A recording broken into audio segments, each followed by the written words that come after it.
I'm going to do a little review on this new Pittsburgh or Harbor Freight tire changer. I've already run into a few things. I have not used it yet. I'm just assembling it, and I've run into some things that are not serious, but just let you know what I found so far. If you can see these little tooth marks, these vice marks on this thing here, of course, when they welded this flat plate on the bottom of this tube, it just kind of made it curl up and made like a bowl, a slight bowl shape of this flat plate on the bottom. So before I even put this together, this thing was just standing it on the ground. It just wobbled around. It wouldn't stand flat even without these legs. Put these legs on, they're going to raise up on the sides. So I just stuck these in the vise. Each corner in the vise, that's what these tooth marks are, and kind of pried up and straightened them out until it stood on the floor flat before I even bolted these cross pieces on. This, of course, is the tire brake, the bead brake part of it. We'll get into that later. I'm just showing some things I run into right in the beginning, and that's the tire, the bar that it comes with for taking your tire off. This end here is like for prying the tire up on over the top of the bead or the rim, and then that end there, of course, is to rotate around. We'll get to that later.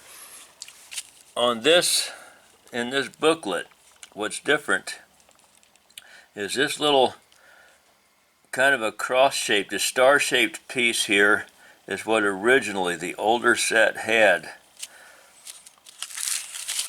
And I'll show what that's for in a minute. There's another picture of that in here on these like cartoon type diagrams. There's another picture of that there.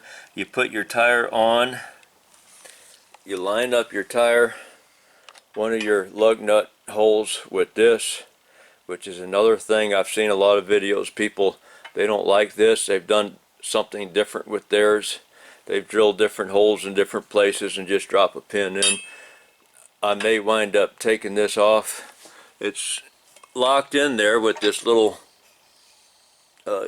piece of metal here. I just might take these two welds off, peel this thing down, and maybe I'll just drop a bolt or a pin or something down from the top, because you got to have something to keep your tire from spinning, and that's what that's for. But everybody's having a fight with this thing, trying to keep that lined up while they're wrestling with the weight of the tire, trying to get it on there. So, but this little star shaped piece has to go on top of the center of your wheel, of your rim, and then you lock this thing down on top of it. This comes off. It's got a screw inside of it, and this you get the thread lined up. There they go. You spin that and it goes on down. Well, I went back to Harbor Freight with this. I didn't buy it mail order because I got a store about 5 miles away, because mine didn't come with that star shaped thing. Mine didn't come with that. And so I went up there to ask about it, and he opened up a couple of boxes. He said they don't come with that, and I was going to return it. And then while I was putting it back in my car, I noticed this thing was loose. I didn't realize this before, and I thought, well, that's what that is. You put that on top of your rim. I didn't know that. The directions don't say that. The directions tell you to put this piece on that they don't use anymore.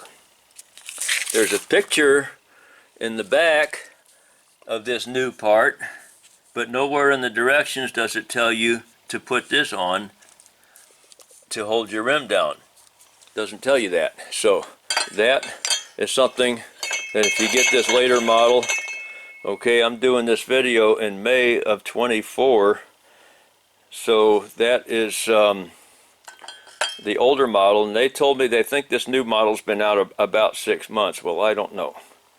So sometime in the summer of 23 is approximately when this thing came out, this newer model. So you gotta know about that. and I'm going to go on ahead and pick a spot to drill some holes in the concrete and put some bolts in. Bolts that are easy, not permanent type bolts, bolts that are easy to take out. I'll just take them out, put a piece of tape over them so that when I'm not using it, it won't be in my way. Because my garage is kind of small for all the different things going on in here. Keep an eye on this channel. I'm also going to do a video on this mini tire changer that I bought. Just got that too, haven't done a tire with it yet. I think I have picked a spot to put this thing down. Went up to Home Depot and I found these, they call them drop-in anchors for concrete and floor applications. Takes a 1/2 inch drill and 3/8 bolts, 1 5/8 minimum embedment. That's not going to be a problem. I found these bolts in my nut and bolt selection. These are 3/8 bolts. So I need to drill some holes. I need to mark these. I'll stick a pen down in there and mark these holes. They don't have to be 100% perfect, I don't think. Of course, I can measure across the distance here, and then from here to that one there. I got some washers. This is all stuff I had except the anchors I did not have. And this is a 50 pack. I sure don't need 50, but it costs just a little bit more than buying 6. I needed 4, but if I screw 1 or 2 up, it'll save me a trip. But they're about I don't know, $1.50 or something like that a piece. So I already had a 1/2 inch drill, and that's what size this calls for. I don't have to buy another drill bit. I'm going to go ahead and put these holes in and mount that. My Sharpie just barely does fit in there. I'm going to try to keep that as square and straight as I can and just put a little spot on the bottom underneath.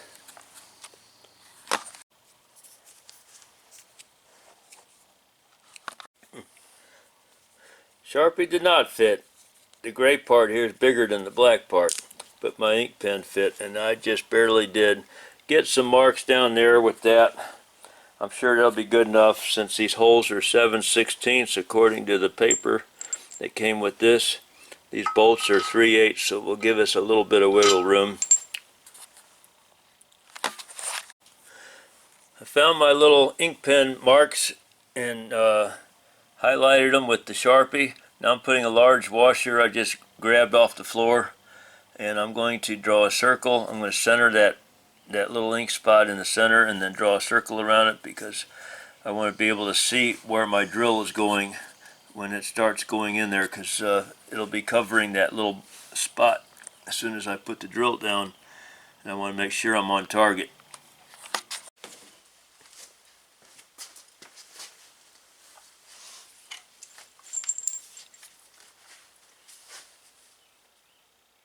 Of course, that's a hammer drill, and I got a 1/2 inch carbide tipped concrete bit in there. That's reversed, don't want that.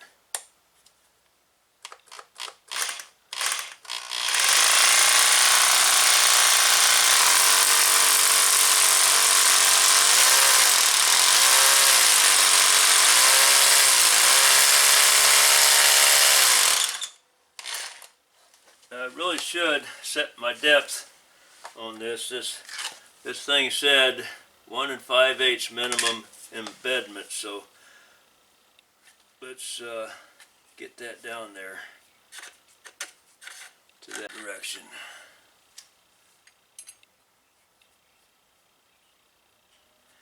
Gotta set my depth gauge here.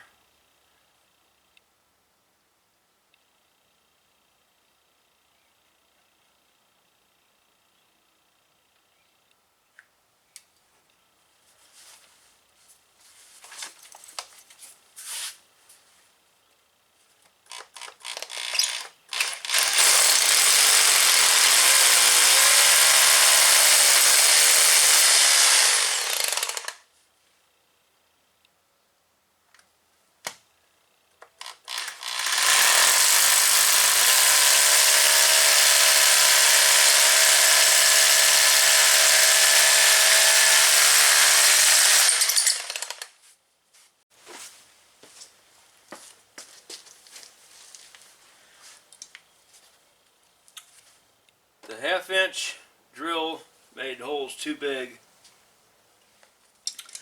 These drop in there too loose.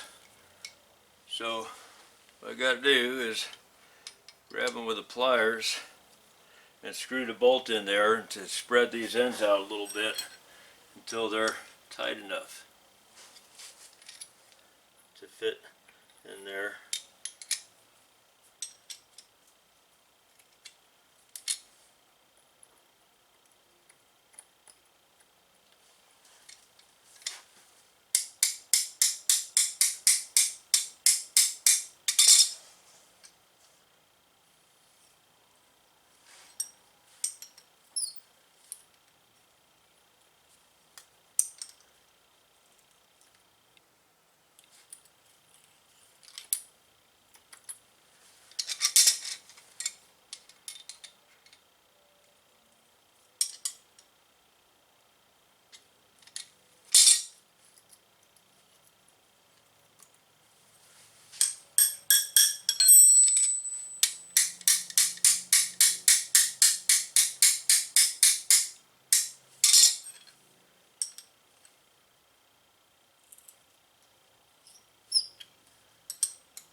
It's still spinning in there.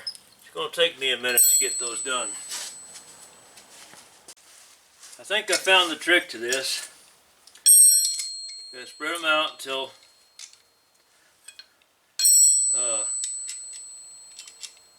you cannot possibly push them in the hole. You have to hammer them in.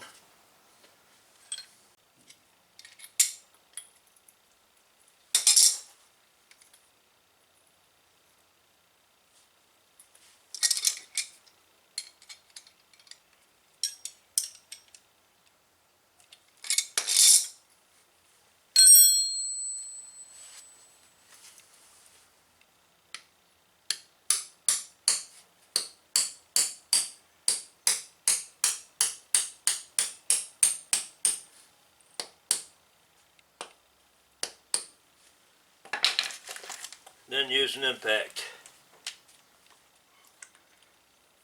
to tighten them down in there.